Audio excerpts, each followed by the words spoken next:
A gente sabe que você está ansioso para tirar a máscara. Para dar um rolê no beco, para ir na feira, visitar os amigos. Tá na praça? Na laje? Que tá com saudade do culto, da missa e do terreiro. Só que a pandemia continua no mundo. Temos quase 300 mil mortos no Brasil. Para que a gente possa sair dessa, a gente vai precisar de geral. E a gente conta com a sua ajuda. A gente sabe que não tem vacina para todo mundo. E é por isso que você precisa se cuidar. Porque vivendo aqui, aprendemos a compartilhar. Todos os dias, o coletivo. É o nós por nós que você conhece. Porque quando a vacina chegar, a gente retoma tudo isso. Usa máscara, morador. Usa máscara, morador. Usa máscara, morador.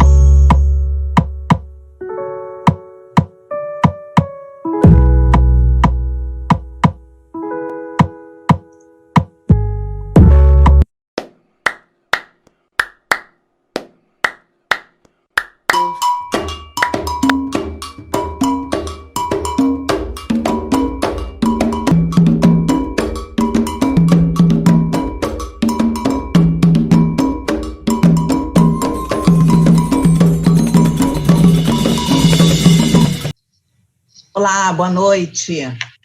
Estamos chegando aqui agora na última mesa desse incrível dia do encontro Feminismos e Favela, promovido pelo coletivo Mulheres nas Quebradas, pela Redes da Maré, pelo Clube F e pela Blux Livraria, apoio da FAPERJ. E meu nome é Ana Cláudia Souza, para quem chegou aqui agora, muito obrigada a todo mundo que nos acompanhou o dia inteiro. A mesa que começa agora, a mesa de encerramento, o título dela é Feminismos e Favelas, Diálogos Urgentes. A ideia aqui é de articulação entre as diferentes formas de pensar e experimentar os feminismos para além das fronteiras que os limitam.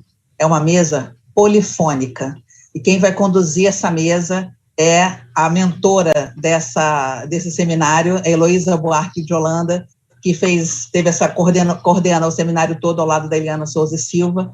Elo, é contigo, você é MC dessa linda mesa de encerramento. Obrigada, Oprah. Olha, eu estou muito feliz da gente ter chegado até aqui. Esse dia realmente me baqueou. Foi muita emoção, muita informação, muito conhecimento traficado, né, a Jéssica? E então, o que eu proponho que a gente tente é se colocar para além das nossas identidades, para além de nossos feminismos específicos e ver como é que a gente pode promover um projeto de escuta mais ampla do outro, um projeto realmente de ação coletiva e compartilhada. A ideia hoje de trazer a favela para a gente ouvir é porque é um feminismo que não é definido como um segmento do feminismo. O feminismo favelado apareceu pela primeira vez, eu li num texto e ouvi hoje. Então, não é um feminismo ainda consagrado, não me parece considerado, eu não vejo na academia nada que se refira a esse feminismo, e é um feminismo marcadamente diferenciado do feminismo negro, que é um feminismo, em princípio, um feminismo universitário, mais ou menos de classe média. E você tem, em várias das suas lideranças, né? Então, você tem, mas pelo menos universitário, realmente passa por aí, o feminismo negro. Enquanto que esse outro feminismo que você tem na favela é um feminismo que a gente pode dizer muito ancestral, ele é muito histórico. Você tem uma ancestralidade territorial ali. Você tem estratégias, articulações, parcerias, organizações de rede, tudo em torno de uma sobrevivência, porque são lugares absolutamente precarizados, mas essa sobrevivência, se a gente for olhar essas redes, elas são majoritariamente de mulheres. E eu acho que os nossos feminismos todos, o acadêmico, no meu caso, e todos os outros que vocês representam, tem que abrir uma escuta forte para esse feminismo brasileiro, que é muito importante e que não é considerado no patamar que a gente considera o feminismo negro, o feminismo indígena e todos os outros. Então, a ideia é uma escuta forte para o feminismo da favela, como talvez um território fértil para a gente fazer um pensamento decolonial ali, configurando um pensamento brasileiro decolonial, junto com os outros, né? Mas eu acho que ali tem feminismo indígena, tem o atravessamento indígena, tem o atravessamento negro, e tem muito mais, porque você tem aquele território sensível e aquele território que responde. As mulheres respondem e as mulheres lideram. Então, a ideia é que a gente ouça, e a proposta é que a gente pense formas de nos comunicar, de ouvir e falar e atentar para o outro e tentar uma mini articulação, um projeto que a gente deve levar adiante, que é de reconhecimento dos outros feminismos, cada um reconhecer todos os outros e a gente partir para uma frente realmente comum, se isso for possível. Eu queria ouvir as impressões de vocês, depois a gente fecha aqui. A Ana Cláudia não apresentou vocês, cada um de uma vez, porque somos muitos, e eu acho que nesse momento, devido ao tom e ao sentido dessa mesa, a autoapresentação eu acho que cai melhor. Então, estamos aqui abertos, estamos aqui para ver como que a gente pode se articular e se ouvir. Vamos ver as ideias que a gente coloca nessa mesa.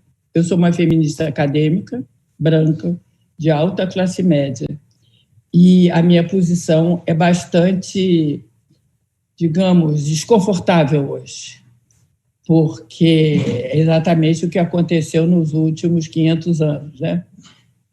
Só eu falava. Então, a minha ideia sempre foi abrir uma escuta forte e levar essa escuta forte para os meus canais de trabalho, que foi a única fantasia que eu tive, o único recurso que eu tive para dividir o meu privilégio de ter canais em vários lugares de publicação, canais de visibilidade, que dá visibilidade e dá um calço, quer dizer, é o máximo que eu posso fazer, que me parece fazer isso, e eu também tenho a obsessão.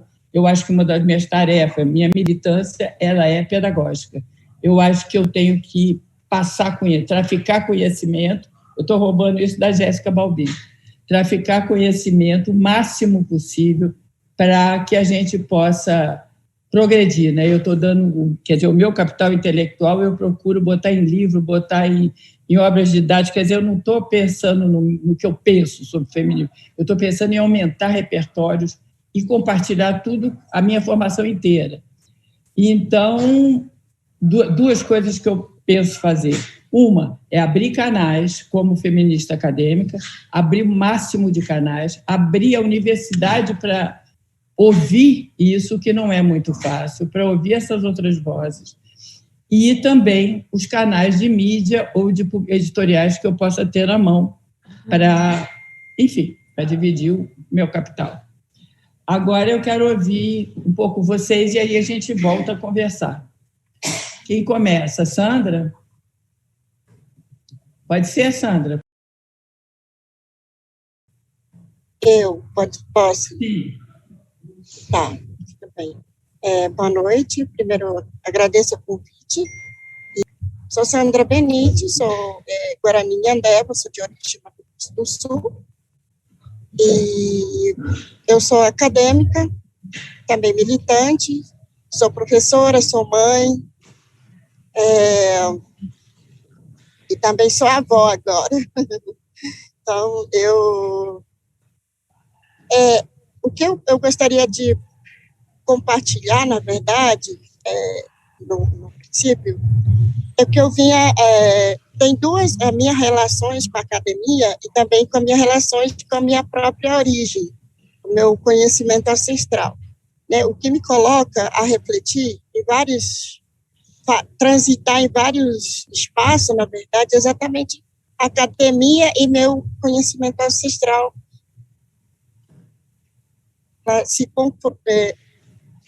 Tem esses conflitos, né? E aí, a partir dela que eu vou começar a falar um pouquinho, bem rápido. Para eu poder explicar o corpo, muitas das vezes, é um lugar que, por eu ser mulher, e por eu ser Então, eu faço essa minha caminhada, na verdade, eu trago como mulher, né, através da minha narrativa, né, a origem da mulher guarani na qual eu pertenço, né, para eu poder questionar o que é ser mulher dentro da própria sociedade guarani e também fora dela, que a gente também tem que fazer essa ponte para eu poder me entender, né, qual a importância e qual a minha relação com o mundo. Eu tive que trazer, né, na verdade, questionar a própria narrativa, na qual os não indígenas chamam de mito, a gente chama de nossa história verdadeira. E essa nossa ela tem uma função de dizer, por exemplo, no meu caso, nós mulheres dizer a partir da nossa perspectiva, a partir da nossa versão, né, essa narrativa. Então, a narrativa, ela não pode ser vista ou ser escutada apenas por uma visão só, como, por exemplo, a história da Nhandecietê e a história do Nhanderu. O que é a história da Nhandecietê e do Nhanderueté? Na verdade, a história da Nhandecietê e Nhanderueté, Nhandecietê para nós é a nossa mãe verdadeira, e o nosso Nhanderueté é o nosso pai verdadeiro. Só que, para nós, Guarani, Nhandecietê, ela é o próprio chão, ela é a própria terra. E o Nhanderueté seria o Ateguá, e o Ateguá seria de cima, né? Mas só que as duas, né, se complementam, e sempre vive equilibrado, tem que viver equilibrado, em harmonia, para que haja essa conexão de bem-estar, na verdade, do mundo para nós, Guarani, né? Então, na verdade, eu tive que trazer eu tive que, na verdade, como que eu vou dizer, mergulhar na minha própria narrativa, no meu entendimento, na minha cosmovisão, na verdade, né? Mas isso, através dessa provocação que eu vim fazendo, na verdade, através da própria universidade que me provoca essas questões, né? Por quê? Porque tem muito, por eu não me encontrar, por eu não me identificar, para eu poder me identificar como mulher guarani, como mulher indígena, e qual essa minha importância nos espaços, em determinado espaço ou no mundo, eu tive que mergulhar nessa narrativa na qual nossos ancestrais sempre nos ensinaram, principalmente as mulheres, né? Sempre me ensinaram, minha avó, minha mãe sempre me ensinaram sobre essa narrativa a partir da visão dela, a partir da perspectiva delas. Então, isso me ajudou muito hoje, inclusive, a questionar em determinadas, inclusive essa minha invisibilidade nas universidades, às vezes, quando eu não me encontro nesses espaços, né? Então existe o que eu trago, na verdade, para eu poder me questionar, inclusive, os espaços, ou em determinado espaço que eu estou, e que eu não me vejo como tal sujeito, na verdade, eu tive que pensar a partir desse aspecto, né, dessa narrativa, dessa cosmovisão, mas não é só uma única visão, né? A própria narrativa que é contada pelos homens de uma forma um pouco diferente, a mesma coisa a gente também conta, mas só que sempre a partir da nossa perspectiva. Isso vai mostrar para a gente a nossa demanda maior enquanto mulher indígena e enquanto mulher guarani. Então, na verdade, eu trago essa minha pesquisa, na verdade, e essa minha luta, né, para eu poder questionar, inclusive, as universidades, né, muitas das vezes, quando eu não vejo o corpo feminino nesse lugar, eu não vejo corpo mãe, corpo mulheres que sangram, né, por exemplo, nós, mulheres Guarani, nós damos muita importância no período menstrual, né, então a gente tem cuidado com a nossa alimentação, com o nosso corpo, inclusive com a nossa emocional, né, então a gente tem que lidar com isso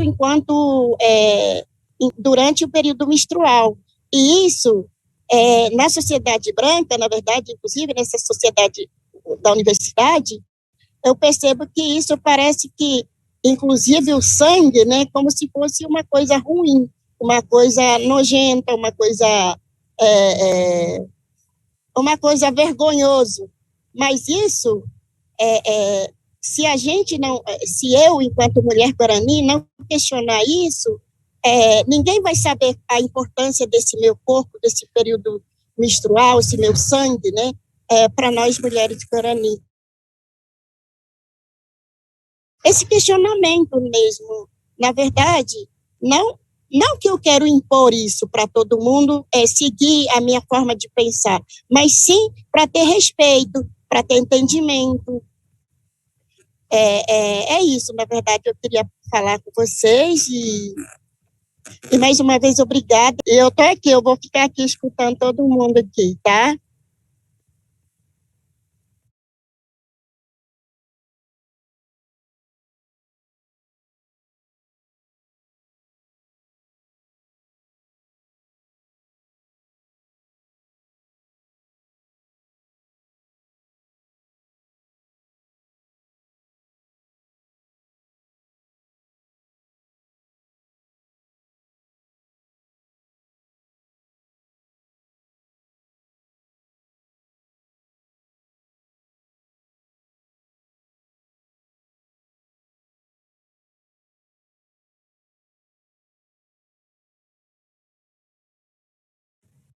Eu estava tentada a fazer uma pergunta para a Sandra, mas eu acho que primeiro uma geral é bom.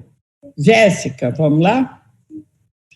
Boa noite. Primeiro eu queria agradecer a possibilidade de estar aqui, de trocar com vocês, agradecer o convite. Eu acho que eu tenho mais a escutar do que falar nesse lugar aqui. Assim como a Elo, eu também sou uma mulher branca, embora seja periférica, embora tenha outros atravessamentos, como existir na periferia, existir num corpo gordo, escrever e falar de periferia desde sempre, mas sou uma pessoa que sou filha de trabalhadores que tive possibilidade de acessar, então, o ensino superior, acessar um mestrado, ingressar na academia, e sou muito grata a isso por ter a possibilidade de construir pontes a partir de então, de estabelecer uma conexão entre a periferia, as mulheres periféricas que escrevem, e a academia, poder trafegar entre os dois ambientes. E daí acho que também vem o título do livro que eu publiquei com a Elo em 2010 e que ela fez referência aqui, que é o Traficando Conhecimento, que eu acho que vem muito dessa ponte e desse tráfego entre um universo e outro, né, entre, por exemplo, ser jornalista e estar em contato com pessoas que representam uma certa influência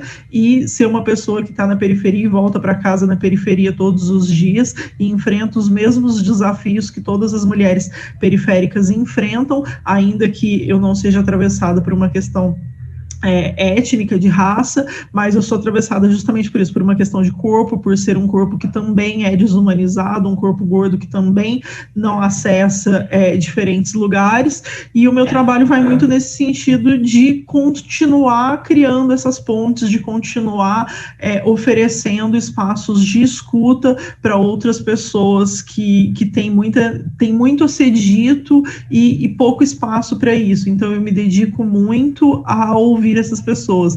Desde 2013 eu tenho um blog que é o Margens e que tenta ouvir sobretudo essas mulheres, que são mulheres que escrevem, que produzem algum tipo de conhecimento e de informação e que tem aí diferentes marcadores, como mulheres pretas, mulheres indígenas, mulheres que são mães, mulheres trans, entre outros, e a ideia é muito essa, é de oferecer mais esse lugar de escuta e menos uma fala em nome desses grupos, e eu acho que é isso, a minha ideia é ser breve, até para poder ouvir mais e aprender um pouco mais com quem está aqui também. Amara, estou indo por ordem de fotinho. Olá, muito prazer estar aqui com vocês, muito prazer, Elô, pelo convite, nas mesas incríveis que aconteceram até agora, né, estou vendo um monte de figuras incríveis, figuras muito queridas que admiro há tempos, e muitas ainda não pude sentar para participar de uma atividade junto, conhecer pessoalmente, mas espero que logo que a pandemia também dê uma trégua, a gente consiga fazer isso tudo presencialmente, para a gente poder retomar essa construção dos laços no olho a olho, né, tocando uma na mão da outra.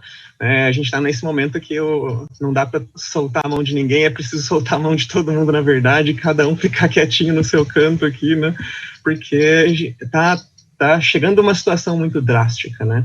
Eu acho que talvez esse é o momento de maior medo na pandemia, essa coisa que a gente viu ano passado acontecendo na Itália, parecia que não aconteceria no Brasil, né, de acabarem as UTIs, corpos empilhados nas ruas, parece que está cada vez mais presente em cada vez mais cidades, em cada vez mais lugares do Brasil. A gente está aqui numa bomba relógio, é difícil concentrar em qualquer outra coisa que a gente tenha para fazer, né, e acho que todas as atividades que a gente acaba entrando, esse acaba sendo um tema que nos atravessa, né? Mas deixa eu me apresentar então, eu sou Amara Moira, eu sou travesti, né? Me coloco sempre como feminista, travesti, trabalhadora sexual, trabalhei com sexo durante algum tempo, escrevi um livro falando sobre minhas experiências, sou uma militante das trabalhadoras sexuais, do movimento trans, do movimento LGBT, né? Discuto muito questões de gênero, e eu gosto de estar com esses dois pés, né? Tentar servir como uma espécie de ponte. A Heloísa falou muito sobre essa coisa da gente tentar criar pontes, né? Então, o pé dentro da comunidade trans, o pé dentro da comunidade de prostitutas, trabalhadoras sexuais, um pé dentro da universidade, e tentar articular saberes envolvendo essas áreas todas. Para mim isso é muito crucial, é preciso que a gente entrelace esses lugares sociais todos, que a gente de alguma forma consiga produzir novos saberes a partir desses entrelaçamentos, e acho que essa é uma grande necessidade, né, do nosso feminismo, dos nossos movimentos sociais, né, da nossa atividade de resistência, né, a toda essa atrocidade que vem sendo cometida. É preciso, então, que a gente consiga se armar de mais armas, e essas outras armas elas vão vir dessas alianças que a gente vai construindo, né? Eu tenho também cada vez mais pensado, né, que o quanto, durante muito tempo, né, eu percebo, quando eu começo minha transição em 2014, né, vai fazer 7 anos que eu vivo como Amara, né, eu não conseguia imaginar que um dia a gente conseguiria ter conquistado tantas coisas, direito de retificar nosso nome de forma desburocratizada, que a gente poderia estar acessando espaços, que hoje a gente vê, de alguma forma, movimentos encabeçados por, às vezes, nem pessoas trans, encabeçados por pessoas cisgêneras dentro de universidades para garantir cotas para pessoas trans, para garantir acesso à universidade e permanência dentro de espaços universitários, né? Porque a gente sabe que esses espaços mudam as nossas vidas, mudam a sociedade, e eu não consegui, então, imaginar que teríamos avançado tanto, mas, ao mesmo tempo, eu sinto que a gente chegou também num ponto limite em que a gente vai precisar aprender também a tramar melhor nossas alianças, né? Eu acho que a gente consegue avançar muito por conta dessa coisa gritando a nossa identidade, gritando o que somos, escancarando as nossas pautas e demandas, mas eu tenho sentido falta, né, de que a gente consiga construir alianças, porque o Brasil que a gente está vivendo hoje é um Brasil completamente polarizado, de lados que não conseguem minimamente conversar. Então, se você pensa minimamente diferente de mim, é como se existisse um abismo entre nós, que impede, inclusive, que a gente construa políticas, construa ações, construa transformação, né? E eu acho que é preciso que a gente, então, saia um pouco, né, apenas do nosso, desses lugares que a gente ocupa, e consiga estabelecer essas alianças com esses grupos que estão ao nosso lado e que estão dispostos a construir alianças também. Essa questão da gente, então, ter que pensar em alianças, porque também quando a gente grita o que a gente é, né, e que a gente transforma isso numa bandeira, eu sou travesti, né, tem algo que é como se a gente criasse um eu, um nós, contra quem não é nós, né, e isso, de alguma forma, ajuda a gente a conquistar visibilidade, ajuda a gente a visibilizar muitas coisas, né, a escancarar dinâmicas de opressão, violência, mas também ajuda a acirrar ânimos, ajuda a construir essa sociedade bastante polarizada que a gente vive e fortalece esse discurso até bastante conservador, eu acredito, né, não sei se vocês concordam comigo, mas muito da eleição desse infeliz na nossa presidência foi em cima de pautas como kit gay, né, Jesus é travesti, né, esse monte de fake news forjado em cima da ascensão de por exemplo, movimentos LGBTs, né, da ascensão do crescimento de visibilidade de LGBTs, né, e aí isso tudo, a gente consegue então muitas melhorias, mas o custo disso foi brutal também, né, todos esses avanços que a gente conquista e junto vem um Bolsonaro, a gente conquistou o quê? Né, eu fico sempre me perguntando isso, né, e pensando o que é possível fazer a partir disso, né, o que é possível fazer para que a gente não caia nesse mesmo erro, né, nos próximos anos, e aí, não sei se eu não tenho resposta, até queria saber se estou falando abobrinha aqui. Estou achando todo mundo muito feliz. Renata? Oi, Elô, boa noite, gente. Que felicidade, falando em felicidade, que a nossa felicidade seja subversiva e revolucionária. Eu acho que a gente luta em busca da felicidade, né? Senão não faria sentido continuar as nossas lutas diante só da infelicidade, né? A gente busca a felicidade o tempo inteiro. Então, pegando esse gancho trazido pela Heloísa, porque eu hoje, né, Renata Souza, estou deputada estadual, sou cria da favela da Maré, construí toda a minha luta a partir da defesa dos direitos humanos na favela da Maré, junto com Marielle, se entendendo também nesse lugar da academia, né, eu estudei na PUC, onde eu fiz o curso de jornalismo, depois o FRJ fiz o mestrado, o doutorado, e agora o pós-doutorado na UF, eu trabalhei exatamente pensando como é que é essa mulher preta favelada que se constrói enquanto sujeita política que sou, mas também uma pessoa que está preocupada com a produção do conhecimento. Então, por isso que também passar pela universidade é também a gente se reconhecer nessas narrativas que a Sandra trouxe tão bem, de poder nós fazermos as nossas narrativas a partir desse alicerce, né? E quando a gente está falando aqui de um feminismo favelado, e eu achei interessante quando a gente pensa nessa construção, né? Porque, por óbvio, a gente tem muitos feminismos que dificilmente vai encontrar eco dentro da favela, porque é muito difícil, com as construções que são feitas, em especial para demonizar o feminismo, na favela você tem aí uma construção que é da solidariedade cotidiana, que é de reconhecer uma mulher e reconhecer na outra mulher as mesmas dificuldades que se tem. Então, eu, por exemplo, que sou de uma família que é matriarcal na sua essência, né, são todas mulheres muito fortes que se construíram, inclusive, na perda, né, minha mãe é nascida na favela da Maré, mas ela perde o pai e a mãe muito cedo, com 8, 9 anos de idade.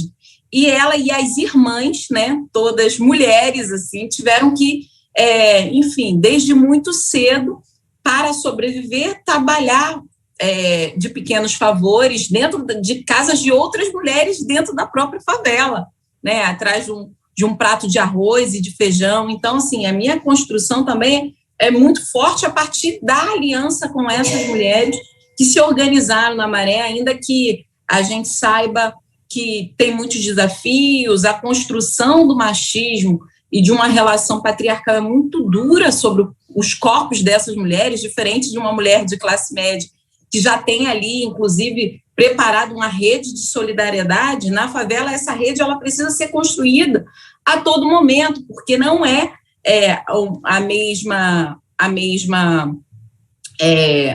os mesmos gatilhos a cada denúncia que você faz, por exemplo, sobre violência doméstica. Tem outros pressupostos dentro da favela que colocam, essencialmente, não só a vida dessa mulher em risco, mas a vida de outras mulheres que vierem a contribuir com essa mulher. Então, sim, são vários elementos que a gente precisa dar conta para discutir a relação do feminismo, da favela e como isso se correlaciona, inclusive, com a academia, porque eu, quando vou para a academia, eu estou pensando nesse espaço de produção do conhecimento e de saberes alicerçado essencialmente na prática, porque essa costura entre a teoria e a prática ela precisa estar nesse cotidiano. Eu falo, inclusive, no meu livro Cria da Favela, esse aqui, que a gente acabou de lançar essa edição, é o meu doutorado que está aqui, e faço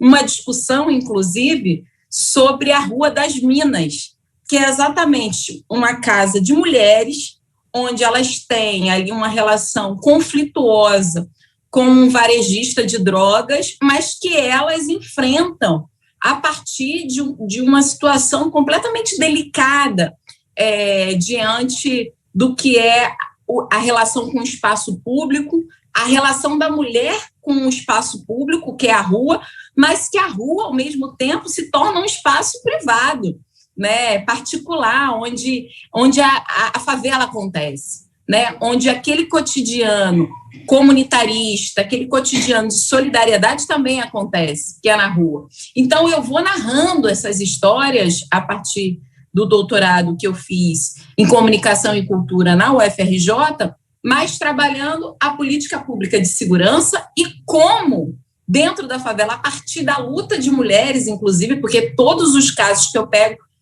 a maioria dos casos, né, só tem um, as protagonistas são mulheres, né, de ações que vão resistir à militarização da vida na Maré.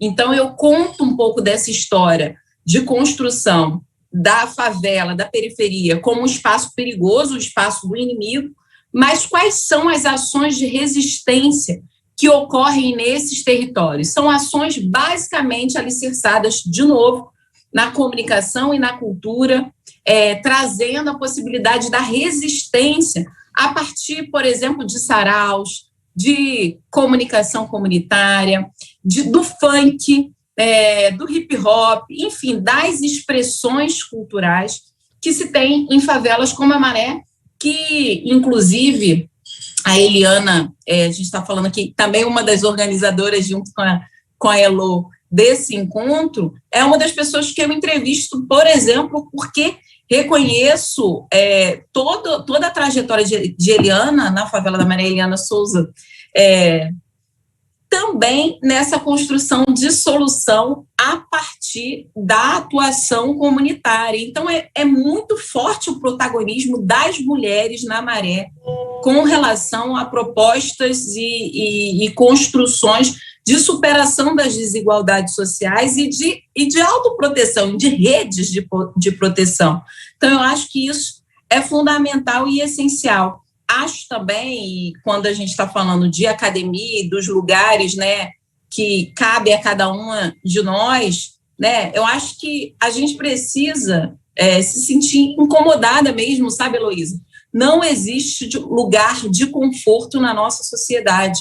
Enquanto a gente tiver um superencarceramento que encarcera os filhos das mulheres pretas, que encarceram as mulheres pretas por uma lógica racista colocada historicamente no nosso país de mercantilização dos corpos pretos, dos corpos descartáveis. A gente precisa incomodar porque não há lugar de conforto para o nosso povo. Então, é importante que a nossa escrita, que a nossa construção também do conhecimento e do saber incomode muita gente. A gente precisa tirar da omissão muitos daqueles que operam os lugares de poder, porque eu entendo o espaço do conhecimento como um espaço de poder também. Hoje, eu, deputada estadual, na Assembleia Legislativa, construída a partir de uma luta junto com Marielle, fui chefe de gabinete da Marielle, né? Conheço Marielle lá em 2000, a gente passa pelo pré-vestibular comunitário juntos, a gente entra na universidade com 1 ano de diferença cada uma, também com bolsa de 100% na PUC, a gente faz um caminho muito próximo de luta. Então, estarmos nesse lugar da política institucional, também somos reconhecidas como invasoras, não devemos estar naquele espaço. Então, a violência política sobre os corpos pretos de mulheres faveladas, ela é também cotidiana, né? Vi que a Mônica Francisco passou por aqui, eu, Mônica Francisco e Dani Monteiro, que somos oriundas de favela e hoje deputadas estaduais, somos encaradas, muitas vezes, como está falando, com ilações que levam a qualquer um a crer que só estamos na política porque fizemos algum tipo de concessão ou de atuação junto com os varejistas de drogas. Então, é muito sério isso, né? Esses são ataques, inclusive, para essas mulheres pretas faveladas que se constituem num feminismo que vai se passar pela solidariedade, mas que é vista sempre nesses espaços como invasoras. Então, hoje eu sou vista como invasora dentro do espaço da política. Na academia, a gente conseguiu consolidar um espaço, mas também não é tão simples assim. Então, eu acho que a gente precisa também, nessas interseções, e essas interseções entre a teoria e a praxis, para mim, é essencial e fundamental. Por isso que eu juntei esses 2 polos do poder, né? Estou juntando 2 experiências de poder. É poder quando você pode produzir conhecimento e saber, é poder quando você está numa casa que tenha, muitas vezes, alicerça as políticas públicas na nossa sociedade. Então, a gente está falando aqui de espaços de poder, não só narrar, mas de viver. Então, eu acho que quando a gente incorpora aqui a nossa ancestralidade nesse espaço tão potente que a Heloísa e a Eliana construíram para a gente fazer esse debate, eu acho que a gente tem que pensar no direito como um todo. E que essa interseção entre a teoria e a prática, ela é possível a partir da construção de uma deserarquização do saber também, né? O saber não pode ter hierarquias, ele precisa estar alicerçado no acesso. Então, é por isso que eu fico muito satisfeita de participar desse momento e seguimos juntos aí pela felicidade a partir da esperança revolucionária e solidária que nós temos. Um beijo no coração de vocês, obrigada. Linda. Obrigada, Renata. Outra Renata. Olá, boa noite. Já me sinto muito contemplada por todas as falas, assim, né? Eu fui anotando aqui as coisas que todas trouxeram e que me calam muito profundamente. Eu sou mestre quebradeira, né? Estou desde o início... Renata Kodagan. E estou desde o início lá na Universidade das Quebradas, quando a gente ainda pensava o que seria, né, em 2009, e hoje eu já consigo entender algumas coisas que a gente começa a avançar de fato. É pouquinho, mas essa fala, esse espaço, essas caras, né, todos esses corpos vão me dizendo que aquela primeira hipótese lá em 2009, ela vai se concretizando de uma maneira do que a gente imaginava, que a gente desejava, que a gente não tinha em 2009. O que eu estou querendo dizer? Uma das falas que eu mais gosto lá, que a gente troca muito na Universidade das Quebradas, que eu acho que foi assim, um achado da Numa Ciro, que é uma das pensadoras e criadoras também de lá, né, que a Universidade das Quebradas precisaria ser a reforma agrária do saber. é uma festa para a gente, esse lugar, né? Que a gente amplia um caminho de entrada na universidade, que deveria ser visto mais como oficial, mas ainda é muito oficioso, porque como é pela extensão, né, Elô, tem um monte de preconceitos em torno disso, mas é um pilar importante da universidade, né? É onde a universidade conversa com a galera daqui de fora de verdade, e a Universidade das Quebradas está aí há 10 anos fazendo esse papel. E quando junta um monte de mulheres, aí dá nessas coisas, assim, né? Hoje a gente tem o espaço, né, alargado da mulher quebradeira, né, das quebradas, que faz esses movimentos lindos e que nós estamos muito protagonistas, eu acho que dessa nova era, dessa nova terra que a gente quer e deseja. Me parece que a gente chegou, e está chegando cada vez mais, num muro intransponível da sociedade. Ou a gente para e revê todos os papéis, ou vamos morrer. Talvez nós, mulheres negras, periféricas, ainda a gente parta primeiro, mas vai morrer, gente. A gente tem uma crise sanitária agravada por crise política, por crise econômica, por crise ética, por crise do afeto, né? Hoje a gente tem um certo medo de abraçar quem a gente ama, né? Durante esse período da pandemia, eu fui vendo que nós, mulheres, nos apoiamos muito diante das doenças, né? E do caos que ficou dentro da favela. O que eu mais vi fazer uma diferença de fato, sem esperar respostas governamentais, isso não é uma maravilha, mas salva vidas. Foram os movimentos das mulheres. E eu aqui estava pensando nas coisas que eu gostaria de falar. Outro dia eu li uma frase, que eu acho que era do Will Smith, no Instagram, que ele falava assim, não, que não tem uma nova visão do racismo, ou um novo racismo. O racismo agora está sendo visto, né? E eu acho que esse feminismo da mulher favelada, ele está começando a ser visto. Ele sempre existiu, né? As falas todas aqui, de todas de vocês e desses encontros todos, está dizendo disso, de um grupo de mulheres, de redes fortes, né? E que eu gostaria muito de ressaltar, redes que têm a ancoragem, né, na ancestralidade, como a Silvia trouxe, como a Renata traz também, e uma ancoragem no afeto, que é o afeto que passa pela questão da mãe, que às vezes muito tocada pela vulnerabilidade da sua família, ela se vê lançada nesse lugar e aí se constrói caminhos para que outros e o seu próprio caminho seja outro, né? Eu não sei também se eu tenho muita coisa para falar, eu fico muito no mesmo lugar que a Mara falou, de muita escuta, porque também acho que é esse lugar que a academia... Eu sou uma hacker de academia, não me sinto uma acadêmica, me sinto nesse lugar de hacker, porque o lugar que eu me senti na academia foi na Universidade das Quebradas.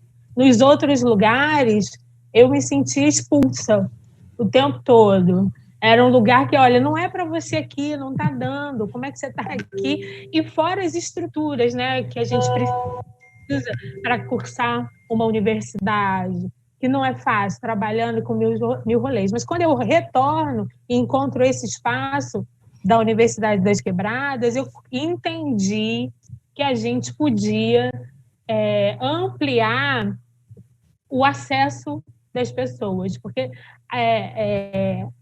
a defasagem ainda é tão grande, já melhorou muito. Os últimos anos de governos populares fizeram com que muitas pessoas acessassem a universidade. Inclusive, a gente mudou a nossa primeira visão de 2009, que era só para quem não tinha tido nunca nenhum contato com a academia. E, de repente, a gente começou a ver que a galera da periferia, mulheres, homens, já estavam acessando a universidade. Mas isso não estava garantindo a reforma agrária do saber.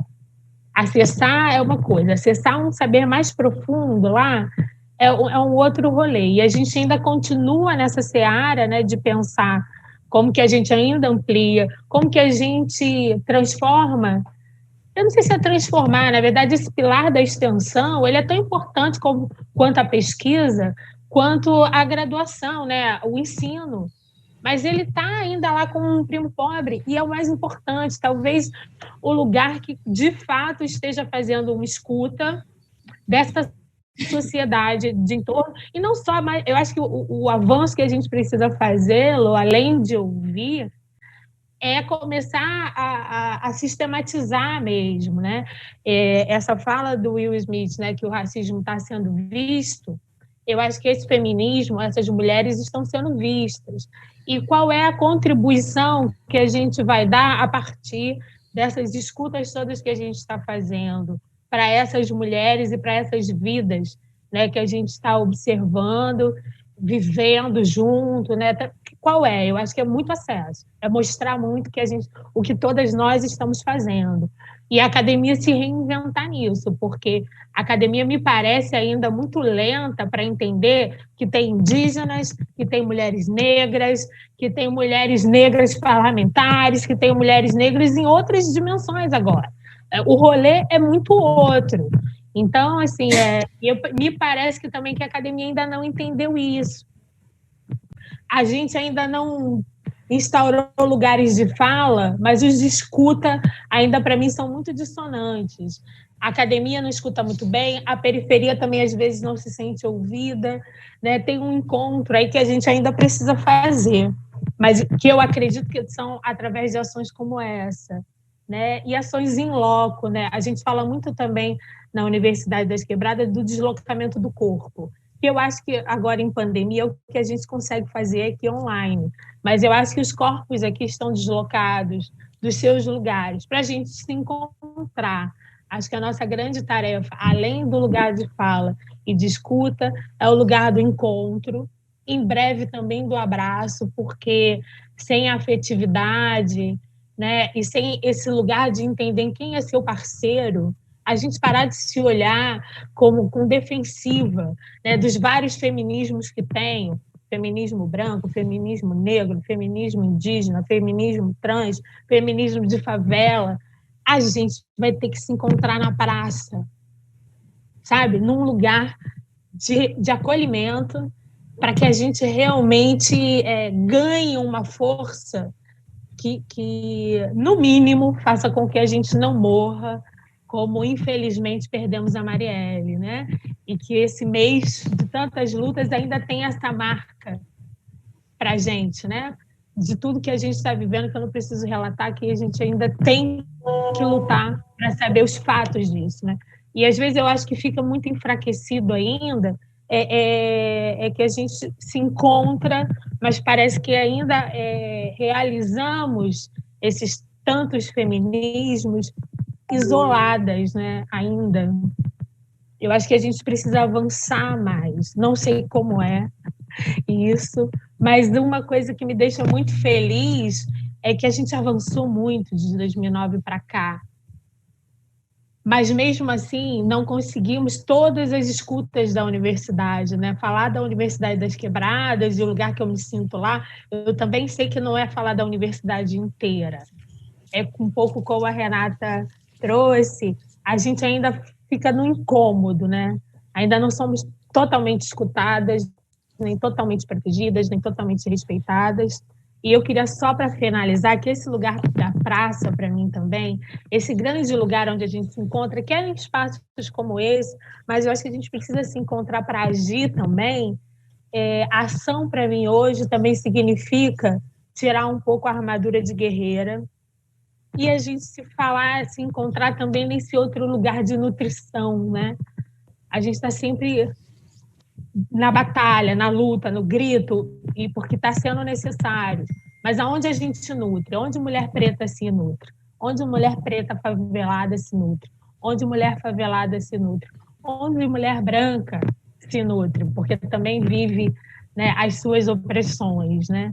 E talvez a gente precise fazer cada vez mais quilombos como esse, que se encontrem todas, e também a gente não se encontra só no lugar da nossa escuta, mas também no lugar da nossa ação. Que a gente invente essa festa com a cultura, com a comunicação e com tudo que também vai trazer mais força, para mais fôlego aí para frente. Era um pouco isso, assim. Depois a gente vai trocando mais. que eu tinha para trazer. Obrigado, Renata. Mary? Olá, eu sou Mary Garcia Castro. Também, como as demais, eu agradeço muito, muito ter tido a oportunidade de acompanhar esse dia todo hoje, um dia que foi uma riqueza espetacular, de uma diversidade, e agradeço a Elô, a Gisele, a Rose, a condução da Ana Cláudia. Eu venho de vários lugares, e eu creio que eu tenho o privilégio de combinar vários lugares. Eu venho da academia, eu venho da militância político-partidária de esquerda, eu venho de organizações internacionais, eu venho de ter tido o privilégio de passar quase 15 anos fora do Brasil, no sistema ONU e no sistema de estudos de pós-graduação. Eu venho de um feminismo talvez um pouco jurássico, mas que tenho tido a oportunidade de ver que esse feminismo, como diz a Andressa, e como falou, a academia vem mudando. A gente precisa tomar cuidado quando fala essa questão de academia versus movimentos sociais. Há de tudo nos movimentos sociais, como há de tudo na academia, e há várias mulheres e há vários grupos. Nunca houve tantas cadeiras, tantas disciplinas na academia sobre história da África, sobre história de movimentos sociais, sobre história de movimento negro. Dos meus 30 alunos, eu estou dando um curso sobre pós-colonialidade e decolonialidade, dos meus 30 alunos, todos eles têm alguma participação em movimento social. Então, a gente precisa tomar cuidado, que a coisa é muito mais complexa do que academia versus. Nós temos que colaborar com as mulheres acadêmicas que estão lutando contra o poder patriarcal que tem dentro da academia, como também o poder patriarcal que tem nas favelas, que tem nas organizações populares e que tem nos partidos. Então, essa união que nós precisamos. Eu creio que a passagem de uma atividade de pesquisa dos anos 70, que era dar voz às mulheres, a hoje a escuta das mulheres, que era de ensinar ou levar o debate de ideias aos movimentos sociais, e hoje as trocas, isso foi um grande ganho. Por exemplo, uma das trocas, eu me lembro que nos anos 70, 80, eu estou fazendo estudos sobre maternidade e culturas africanas, que nos anos 70, a maternidade, se lembra da Badinter e outras, a maternidade era o que havia de mais contra o feminismo, porque era contra a autonomia da mulher. A família era a prisão das mulheres, e hoje nós vimos na atividade que nos precedeu, que em relação à questão da violência institucional, como nos apresentou a Mônica e outras, a maternidade, as mães como resistência, as mães públicas, como as mães decolando, isso vem do feminismo, e vem de vários tipos de feminismo, decolando do corpo eu, só que o feminismo da favela tem uma vantagem, que ela decola do corpo eu, do corpo nós e do corpo terra. E essa reunião de corpos e territorialidades e do vivido, do imediato, dá uma materialidade muito importante. Hoje nós tivemos um dia que o projeto, Elô, como você já disse bem, eu creio que nós não podemos sair daqui sem perder algo. Esse evento não pode ser um evento, não pode ser evento. Não pode ser um evento. Tem que ser registrado. Sim. Tem que também colaborar para um projeto de estar junto. A Rose, na sua fala, quando ela apresentou também na parte que ela estava, sobre as redes, ela falou da possibilidade, da potencialidade dos encontros. São vários encontros. Não só são encontros sobre feminismos, e esses feminismos também são muito importantes. Hoje, a multiplicação de feminismos anticapitalistas, feminismos que também resgatam agendas feministas clássicas, como o desejo, o prazer, a autonomia, o corpo, o aborto, ou a reprodução sexual e a reprodução social, a importância das mulheres para a reprodução social, e isso nós estamos tendo nesse feminismo da favela muito rico. Então, eu creio que é muito importante multiplicar essa experiência que teve hoje, não somente nas universidades e outros grupos, mas principalmente nas favelas, em outros, porque, queiramos ou não, esse feminismo muito rico da favela, que foi apresentado nesse dia, esse é um dia histórico, eu acho que hoje é um dia histórico para o feminismo. E para qualquer feminismo, o feminismo que luta pela emancipação das mulheres, a nível sexual, a nível social, e que luta pela materialidade e por coisas muito concretas, como disse bem a Crátia. Hoje o mais urgente se chama fome, se chama vacina, se chama contra Bolsonaro, contra o conservadorismo. Quer dizer que as outras lutas não são importantes? São, mas a urgência é essa. E essa nós vamos precisar de uma aliança muito grande. Então, como disse bem a Marise Santana também, há que tomar cuidado contra negacionismos, há que tomar cuidado contra a acusação de A, B ou C. Por exemplo, nós temos que nos preocupar por que um país com o nível de violência, como foi tão bem registrado hoje nas falas de tantas mulheres, somente na última, que falou da violação do Estado, o violador és tu, violador do Estado, violador da polícia, o violador do macho, do patriarca.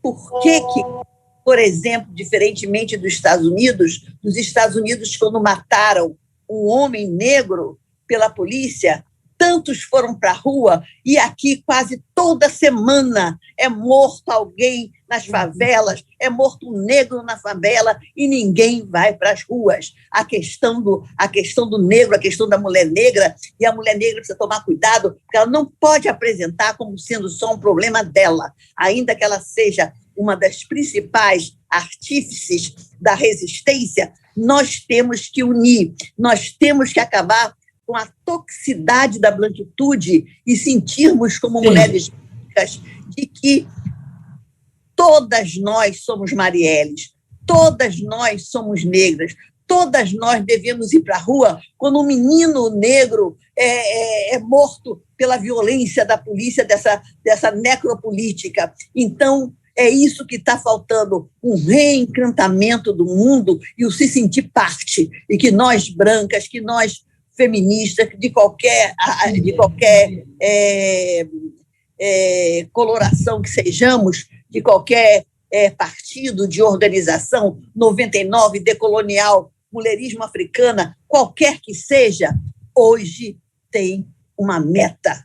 Não a fome, não a miséria, renda mínima, autonomia e colaborar de que as mulheres das organizações populares possam ter condições de se organizar e elas serem as líderes. Eu hoje quero ser liderada pelas mulheres da favela. E muito obrigada, Elu. Meu Deus do céu! Realmente, Mary, você falou o que estava na cabeça de todo mundo, eu acho. Bem, eu acho que a Mary fez essa convocação. Eu acho que realmente a gente tem que ter na cabeça, principalmente isso que você chama toxicidade da branquitude, é que você tem que apoiar todas as mulheres. Quer dizer, uma mulher tem que carregar todas as outras, de todas as cores, de todas as situações, junto, ou não é feminismo. Agora, aqui a gente esbarra em algumas políticas identitárias, né, que também tem sua razão de ser, mas não tem razão de não estabelecer diálogos, eu acho. A gente está num momento muito crítico e a gente só sai dele juntas. Então, eu queria propor que, se alguém mais quiser falar alguma coisa, uma sugestão, mas que a gente, eu vou publicar esse encontro. Eu vou tentar tirar da coisa e registrar e tentar complementar com cada uma, que eu acho muito importante. 2, eu acho que a gente pode imaginar um projeto comum que esteja na universidade, que esteja fora da universidade, e a gente faça encontros, de repente, setoriais, mas que a gente possa levar isso adiante. uma guerra das mulheres, com capacidade de ouvir todas as mulheres, e uma mulher é responsável por todas, eu acho. Então, tem alguém que queira falar alguma coisa mais? Eu Renata? gostaria de complementar, Elo. Vai lá. Muito rápido, gente, porque a gente falou aqui de Marielle, mas tem um elemento que eu acho que a gente não pode perder de mão, né? Da violência política e cotidiana sobre os corpos de mulheres pretas, sim, mulheres LGBTQI+, mulheres que hoje se consolidam num espaço de poder como esse da política, mas que, de novo, os seus corpos são descartáveis. E, nesse sentido, eu também construí, a partir da execução sumária de Marielle, a percepção de que a gente precisa denominar o que isso significa. E é a partir de dois conceitos, feminicídio e político, que eu junto a expressão feminicídio político para classificar, categorizar o que aconteceu com Marielle. Vejam bem, nós, no campo do direito, aquilo que não se nomeia, aquilo que não se classifica, não existe. E feminicídio político, ele existe, em especial sobre os corpos dessas mulheres que estão na linha de frente da política. E eu não estou falando só da linha da política institucional. Eu digo também que Irmã Dorothy, por exemplo, é também uma vítima do feminicídio político, porque ela estava ali lutando pela terra, pela possibilidade de ter onde plantar e de comer. Então, é muito importante que a gente também categorize teoricamente, intelectualmente e também praticamente o que representa hoje a violência sobre os corpos das mulheres trans, das mulheres LGBTQI+, porque, essencialmente, o volume que é colocado de violência é enorme e a gente precisa dar nome a essas violências e reconhecer o assassinato da Marielle enquanto feminicídio político, também reconhecer a nossa possibilidade de não naturalizarmos as violências com relação aos corpos das mulheres hoje colocadas na linha de frente de mudança radical na nossa sociedade. Muito obrigada. Eu acho que antes de fechar, eu vou dar uma volta geral, porque eu acho que todo mundo tem alguma coisa para falar como ponto final. Vamos recomeçar aqui, peraí. Obrigado, Renata. Jéssica, vamos fazer uma rodada aqui rápida, só para fechar um prognóstico futuro qualquer, porque eu acho que a gente chegou muito perto de um projeto. Vamos ver como que a gente viabiliza esse projeto.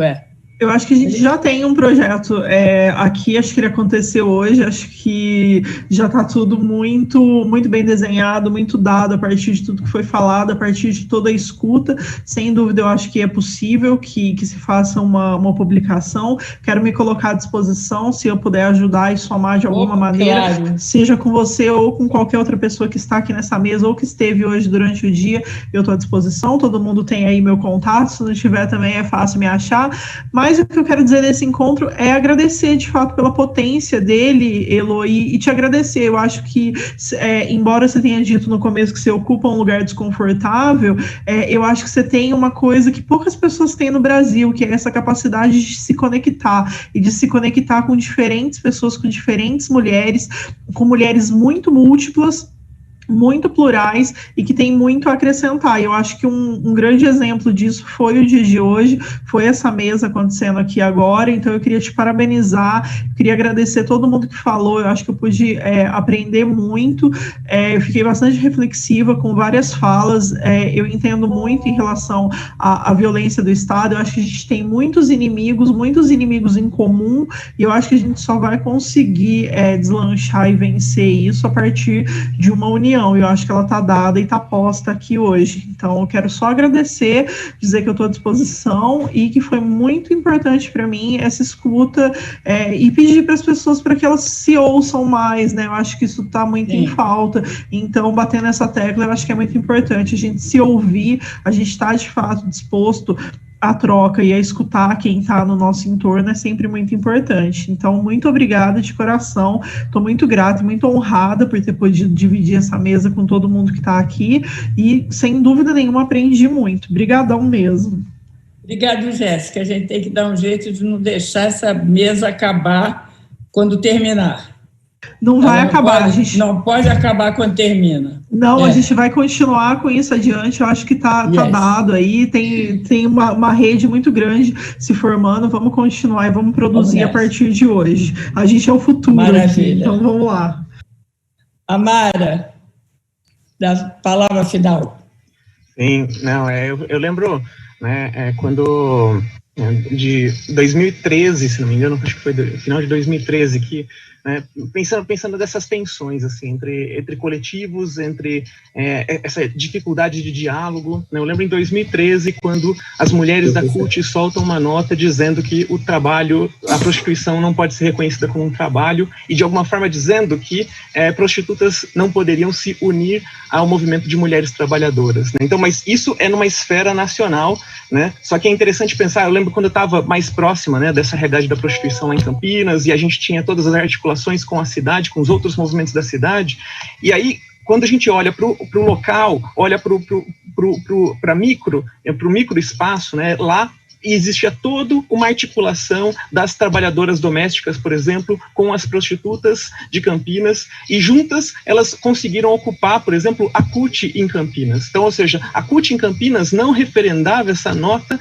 que colocava que o trabalho sexual, que é um trabalho exercido predominantemente por mulheres cis e mulheres trans, né, mas isso, de alguma forma, é como se algo, né, que é fonte de renda fundamental para uma parcela gigantesca de mulheres, né, todo o Brasil, de mulheres muitas vezes pobres, mas às vezes também não pobres, mas mulheres que ocupam várias posições na sociedade, e o quanto era difícil, né, então essa questão, né, a gente tem uma causa, a gente quer transformar a sociedade, mas às vezes é difícil que a gente dialogue com coisas que vêm com noções que a gente aprende de antes e que é difícil a gente romper com elas, né? E aí eu lembro o quanto era potente, então, esse diálogo, né? Essas mulheres que estavam ali trabalhando como domésticas e se organizando lá em Campinas, elas conseguiam dialogar com prostitutas. Então a gente conseguia construir ali uma articulação muito forte que bagunçava e balançava as estruturas lá, né? E é um pouco essa noção que eu estava querendo dizer na minha primeira fala, assim, eu não sei se eu fui meio caótica, assim, essa coisa de não querer a tensão que eu estava falando não é uma tensão com o poder, assim, sabe? Eu quero tensões com o poder o tempo inteiro, mas ao mesmo tempo eu quero que essas pessoas que nos rodeiam, né, que muitas vezes que elas consigam também dialogar com a gente. Eu quero que a gente consiga olhar para essa sociedade e estabelecer com um pouco mais de facilidade, né, alianças, a gente conseguindo mapear as alianças possíveis e para que a gente também se fortaleça, né? Quais são os movimentos capazes hoje, né, de dialogar com prostitutas, né, de alguma forma ouvir o que elas têm a dizer, em vez de simplesmente dizer o que é preciso para que prostitutas melhorem de vida, né? Então, quando a gente olha para o movimento, quando a gente olha para o coletivo, quando a gente olha para quem está se organizando, a gente percebe que as reivindicações são umas, mas quando a gente olha para os movimentos outros, que não são de prostitutas, falando sobre prostitutas, a gente percebe um descompasso brutal, né, e é algo que muitas vezes eu sinto falta. O movimento trans já esteve nesse lugar das prostitutas, só que nesses últimos anos eu sinto que a gente tem conseguido se articular mais em vários espaços, né? 10 anos atrás era dificílimo pensar um feminismo com presença de pessoas trans, de mulheres trans sobretudo. Hoje a gente já tem dificuldade de pensar um feminismo que não leve em consideração as causas de travestis e mulheres trans, né? Então, e assim em todos os outros movimentos, a gente percebe, por exemplo, que as primeiras travestis eleitas deputadas no Brasil foram travestis negras. Então, travestis que são, de alguma forma, representantes, né, e símbolo da luta negra também, né? Então, é importantíssimo a gente se dar conta, né, dessas transformações, a gente dar conta que a gente está conseguindo estar cada vez em mais movimentos, né, que estão percebendo que eles se tornam mais potentes quando se articulam conosco, mas eu sinto que existe ainda essa dificuldade de lidar com essa pauta espinhosa que é o trabalho sexual, que é uma pauta de mulheres, que é uma pauta de periferia também, que é uma pauta urgente porque sempre esteve presente em todos os lugares, e depois que o Jean Willis saiu, quem é a pessoa, né, no Congresso que consegue lidar com isso, né? Pensando, por exemplo, em lugares de poder de fato, né, que conseguem projetar discussões para toda a sociedade, né? Então, acho que esse é um pouco o debate que eu gostaria de lançar aqui, porque eu quero que a gente consiga colocar esse debate cada vez mais longe, eu não quero que a gente continue sempre nessa luta naniquinha, lutando para sobreviver mais um dia, mais um dia, mais um dia, né? Eu quero que a gente consiga sair dessa luta miúda, né, e conquistar mais espaço, e conquistar, ser ouvida, essa capacidade de ser ouvida, de ser levada a sério, de ser tratada como uma interlocutora, uma protagonista da própria luta. Perfeito, Amara. É bem difícil mesmo. Tanto que eu não chamei um representante. Não me ocorreu. Olha só como é difícil. Você entrou em outra categoria, você não entrou na categoria prostituição. Eu tô bem aqui difícil. Eu não me divido, né? Eu só todas as Você coisas. Não se divide, mas eu te dividi. Quando eu pensei em você, foi para você falar da situação transgênero que você chama de travesti. Você radicaliza. Mas era um pouquinho uma outra demanda que não é a negra, nem a indígena, nem a... Enfim. Então, era nessa categoria que eu te chamei. Você tem toda a razão. Tinha que ter uma representante aqui. Da próxima não falhará. Renatinha, final? Olha, eu estou assim, é bom quando a gente participa de um lugar, né, como esse, que você sai com uma ebulição interna, né? Estou com um calor na cara e pensando. Eu acredito, Elô, que seja possível, a partir da sistematização desse encontro, a gente aí puxando para uma seara de um saber muito meu construído, né, na arte e educação, nessa mediação entre educação e arte e cultura, que é como que a gente transforma tantas ideias, tantas falas ricas em ação. O livro é uma atitude, a fala é uma atitude. E como que a gente ainda pega tudo isso e cria pela cidade formas de falar sobre isso, né? Então, eu já me coloco assim, de mão estendida, para a partir do que a gente recolheu e colheu, né, desses encontros, que a gente pense em intervenções estéticas, culturais, afetivas. Sim. É desse lugar que eu gosto do corpo presente, porque também o corpo presente, né, quando o crioulo dança, que pode dançar para a morte, mas pode também dançar para a vida, esse corpo está sendo visto e humanizado pela beleza, pelo que ele traz no movimento. Eu realmente sou uma mulher de movimento e eu fico achando que tudo que a gente faz aqui, para prosseguir, para que a gente alinhe com o novo planeta que está aí pronto para nascer, é que a gente coloque o corpo dentro, que é o que as mulheres na favela fazem. Elas estão sempre indo de peito aberto, porque precisam. É isso. Obrigada. Mary, você pode dar o último? Fechar total? Fechar total não, é abrir total. Abrir total. Que essa mesa se transforme em mobília de mobilização, não mobília de ficar parada. E aí sim, a gente tem. Como a Renatinha disse bem, o livro, ótimo, mas além do livro, outras atividades. Por exemplo, nós temos que implodir as escolas, nós temos que avançar na formação da juventude e da infância. Por exemplo, a lei que fala sobre a importância da história do movimento negro e da África, até hoje não foi. Não deu. Tem pouco material. Nós fizemos um estudo pela Unesco há 5 anos atrás. Essa lei se resumia à comida e a candomblé, como se a história do povo negro fosse comida e candomblé. E havia a reação dos evangélicos. Por exemplo, ninguém vai respeitar a prostituta, como disse bem a Mara Moira, se não houver diálogos entre nós e silenciar, botar na mesa certos temas que são tabus. e ir até aos jovens e às infâncias e não ficar só entre mulheres e só entre feministas. Certíssima. A Rose? Obrigada, Mary. Então, pessoal, antes de mais nada, eu já sabia, meu orixá me falou que esse era o primeiro encontro. Ué, mas é o primeiro, vai ter outro? Cara, não interessa. Se tiver outro ou não, esse não vai deixar nunca de ser o primeiro, né? Eu já sabia.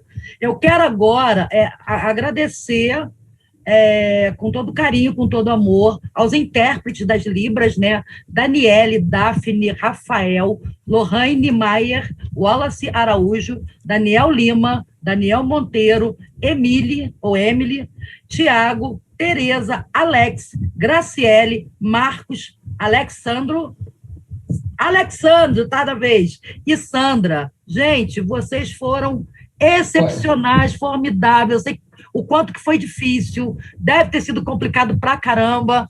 Super, super obrigado para vocês, tá? Esse sábado inteiro aqui com a gente. Obrigada, Carlinhos! Carlinhos da técnica e Cássia, né, gestora aí da plataforma. E Ana Cláudia Topstar. Ana Cláudia Topstar. Gisele também, um beijo.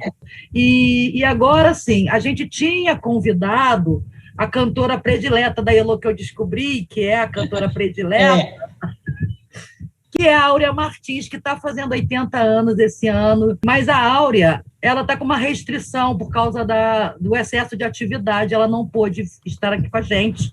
Mas eu trouxe uma coisa muito especial. Esse rapaz fez um projeto de homenagear a Áurea durante todo o ano dos 80 anos dela, com 80 lives. Então, eu trouxe ele, um cara que tem esse carinho imenso por essa... Eu digo que ela é a nossa diva preta maior. Cara, a Áurea, vocês têm que procurar no Spotify. É demais. Não tem palavras que classifiquem essa pessoa. Não. Aí chamei, então, o Alcides Sodré, que vem com a esposa Michele, que também canta. Heloísa! Oi, querido. Beijão para todo mundo que está aí. Oi, boa noite. Boa noite, gente. Antes de qualquer coisa, eu queria registrar que nós estamos muito, muito felizes de estar aqui hoje representando essa mulher maravilhosa, que é a Áurea Martins, que, como diria Aldir Blanc, é joia rara da coroa. É o nosso diamante negro, né? É diamantífera a expressão que ele dizia da Áurea Martins. Então, a felicidade é toda nossa de estarmos aqui hoje com vocês, dentro de tantos temas importantes que a gente acompanhou, está representando essa mulher forte.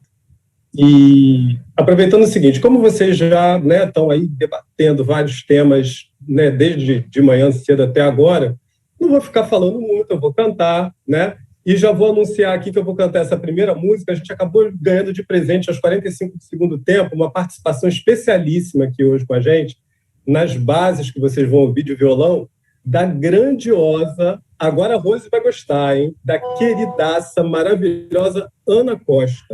Eu vou cantar agora aqui uma música do grandioso Lupicínio Rodrigues.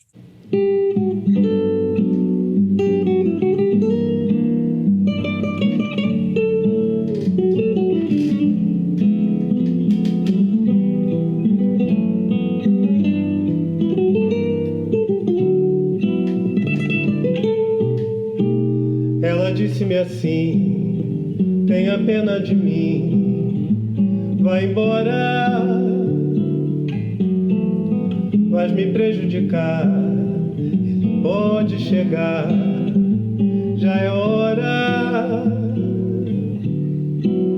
e eu não tinha motivo nenhum para lhe recusar. E aos beijos caí em teus braços, te pedi pra ficar. Sabe o que se passou? Ele nos encontrou. E agora ela sofre somente porque foi fazer o que eu quis. Se o remorso está me torturando por ter feito a loucura que fiz,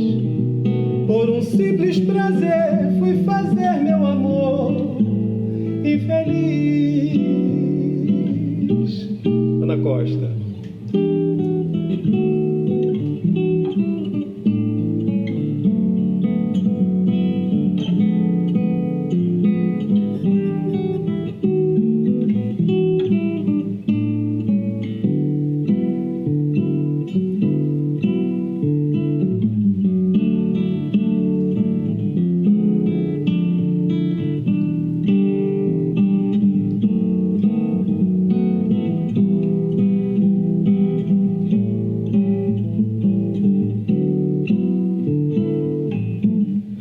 Sabe o que se passou? Ele nos encontrou e agora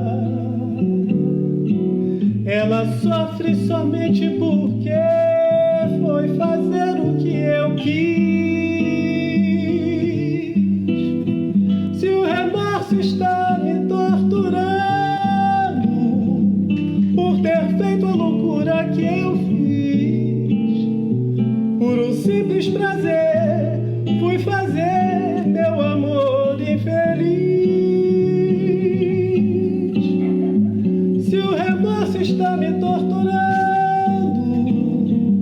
por ter feito a loucura que fiz, por um simples prazer, fui fazer meu amor infeliz.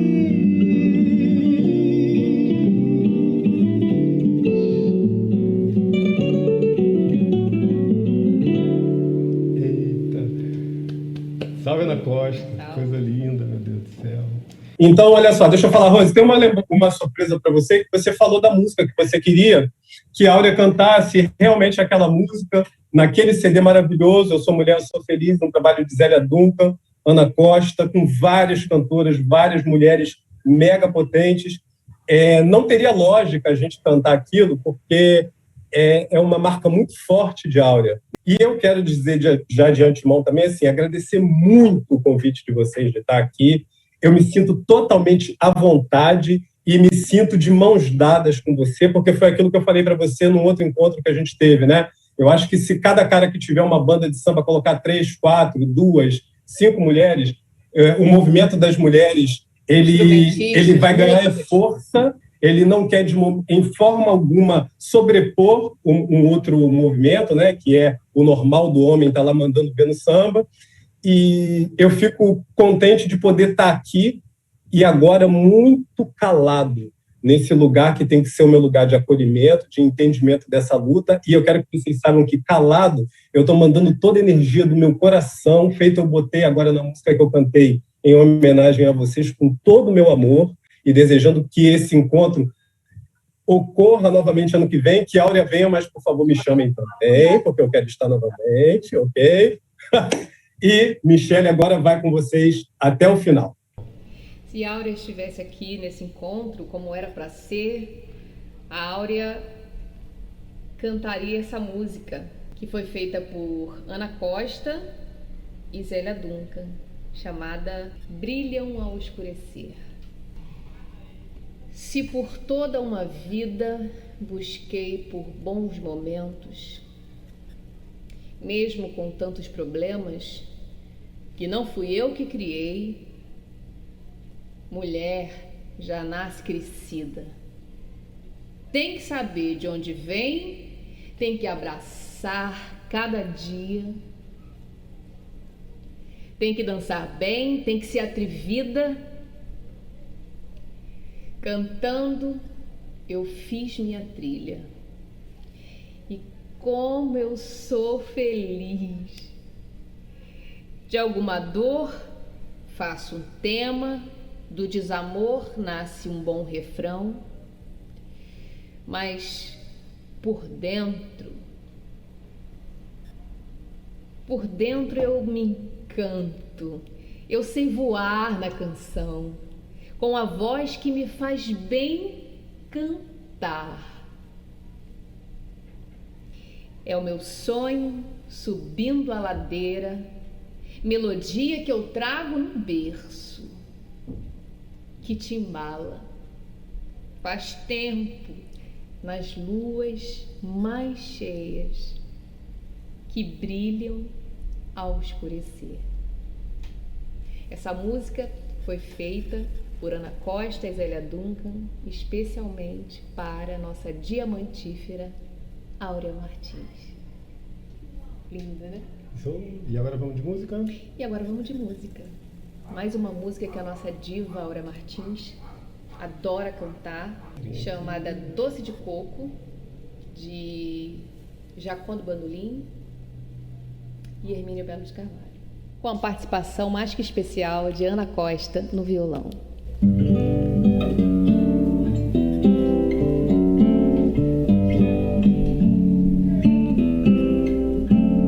Venho implorar pra você repensar em nós dois, não demolir o que ainda restou pra depois. Sabes que a língua do povo é quanto mais traiçoeira, quer incendiar desordeira, atear fogo ao fogo. Tu sabes bem quantas portas tem meu coração, e os punhais cravados pela ingratidão. Sabes também quanto é passageira essa desavença. Não distrates o amor.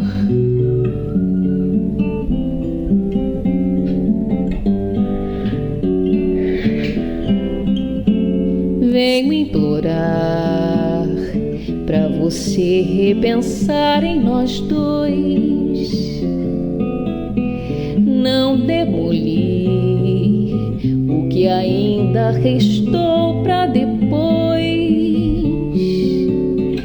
Sabes que a língua do povo é quanto mais traiçoeira, quer incendiar desordeira e atear fogo ao fogo.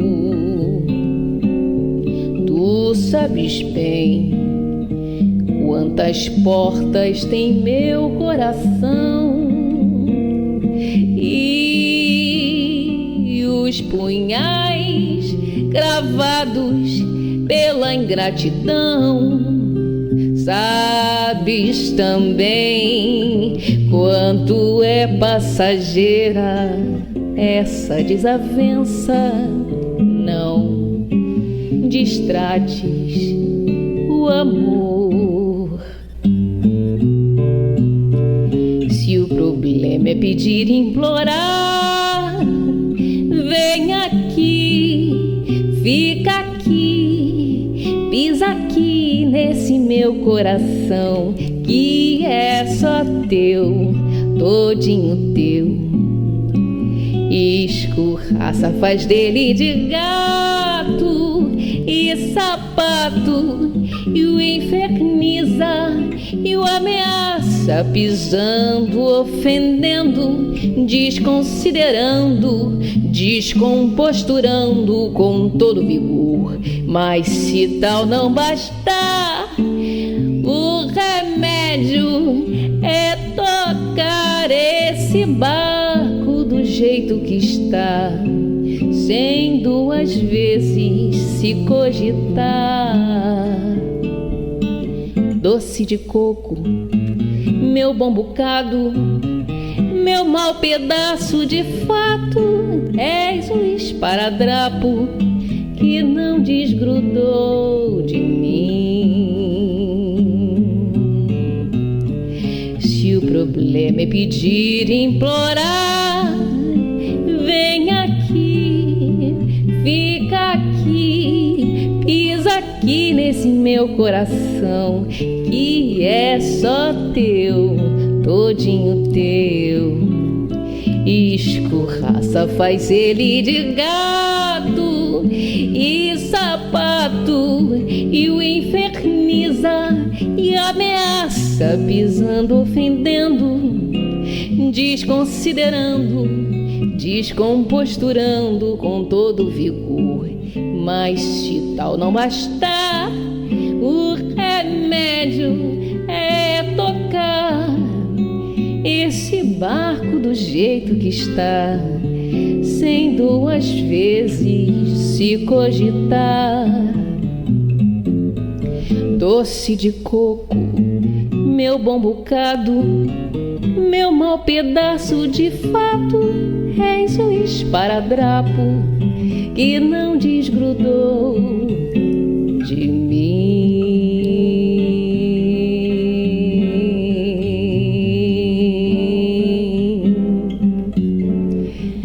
Vem me implorar.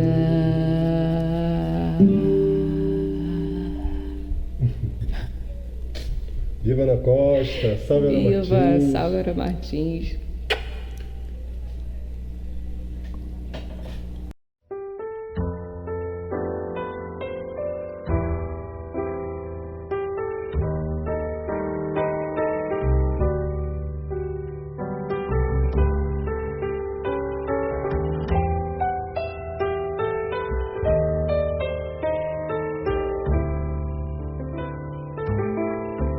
Se por toda uma vida busquei por bons momentos, mesmo com tantos problemas, que não fui eu que criei. Mulher já nasce crescida, tem que saber de onde vem, tem que abraçar cada dia, tem que dançar bem, tem que ser atrevida. Cantando eu fiz minha trilha, e como eu sou feliz, de alguma dor faço um tema, do desamor nasce um bom refrão. Mas por dentro eu me encanto, sei voar na canção, com a voz que me faz bem cantar. É o meu sonho subindo a ladeira, melodia que eu trago do berço, que te embala faz tempo nas luas mais cheias, que brilham ao escurecer. É o meu sonho subindo a ladeira, melodia que eu trago do berço, que te embala faz tempo nas luas mais cheias, que brilham ao escurecer.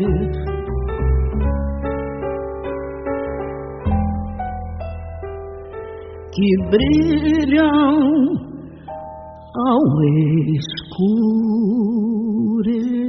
escurecer.